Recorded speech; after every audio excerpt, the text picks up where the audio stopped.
I lived in a small apartment for most of my 20s, as it was all that I could afford. Since I lived alone, my complex was small and only had 6 total apartments in it. Most of people living there were older and retired and kept to themselves. I actually liked the fact that I didn't have to interact with any of them every time that I needed to go in or out to the complex, as I'm usually in a rush or just not in the mood to socialize. Anyways, I live in the top floor, and the room across from me had an old couple living there for almost 2 years before they moved out. I never talked to them, so I didn't really care, to be honest. But several months go by before someone new moves in, and another 2 weeks went by before I actually met them. I was getting ready for work one morning and preparing my packed lunch when I hear the neighbor's door open. I didn't think much of it until another minute went by and I realized that I never hear the door close. I finished getting ready and put my shoes and then opened my door to leave. I immediately noticed that the neighbor's door was still open and a tall man in his 40s or 50s was standing right outside the door, facing me. He smiled and introduced himself. I faked a short smile and told him my name, said I had to go to work and began walking past him. But as I started down the stairs, he asked me to come in for a little bit and have a breakfast with him.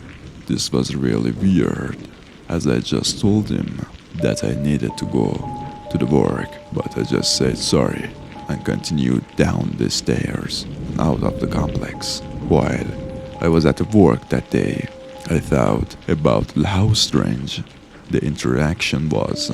Thankfully, when I got back home, I was able to get into my apartment without any interactions.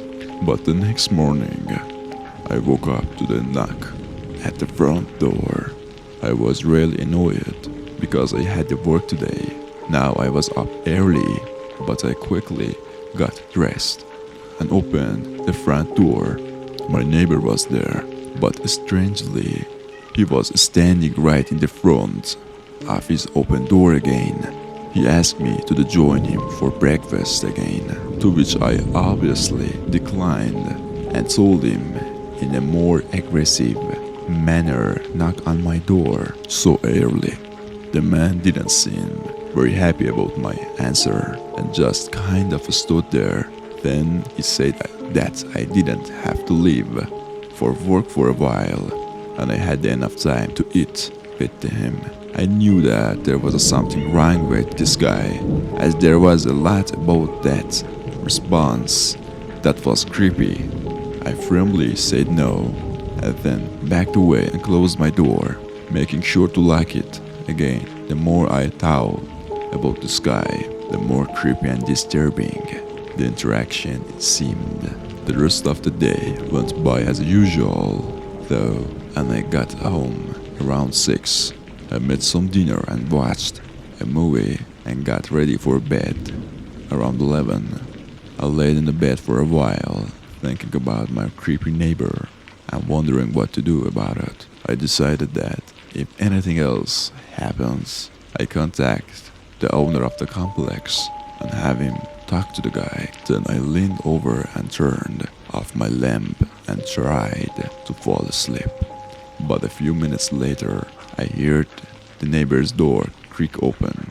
I waited silently, listening to what the guy was doing, but I couldn't hear anything else. I never heard the door close. I was pretty nervous, unsure of what the man could possibly be doing this late at night. Eventually though, I drifted asleep due to not hearing any further noises for over an hour. I am not sure how long I slept before a loud knock at the door woke me up, but these knocks didn't come from my front door. They went at my bedroom door. I shut up, completely terrified, and turned on the lights. The only things I had to defend myself with was a small screwdriver on my nightstand. I grabbed it and stood next to my bed, shaking in fear before picking up my phone and calling 911. When they arrived at the front door, I quickly got out of my room and opened it. I was surprised the door was even shut, but I told the officers everything, all about my suspicions of the neighbor. Unfortunately, though, there was no real evidence of break-in, and they couldn't do much at all. I knew what I heard was real though, and I did not feel safe in my apartment anymore. I called my sister later that day, and she agreed to let me stay at her place for a few days. Those days went by quicker than I hoped though, and I started driving back to my apartment on Saturday evening. I tried to stay calm, assuring myself that the guy had given up by now and everything would be okay.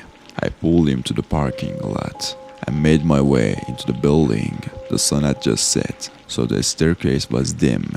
I slowly made my way up, trying to stay quiet as to not let my neighbor know that I was coming up. Once I reached the top, I saw his door was closed, and I got a big sense of relief as I quickly made my way through my door and locked it behind me. I dropped my bag in the hallway and turned on the lights. As I turned the corner into the living room, I jumped back screaming as the man was sitting right under my couch staring me with a wide, awful smile. I sprinted out of the entire complex and into my car, then called the police again and waited for them in a nearby parking lot.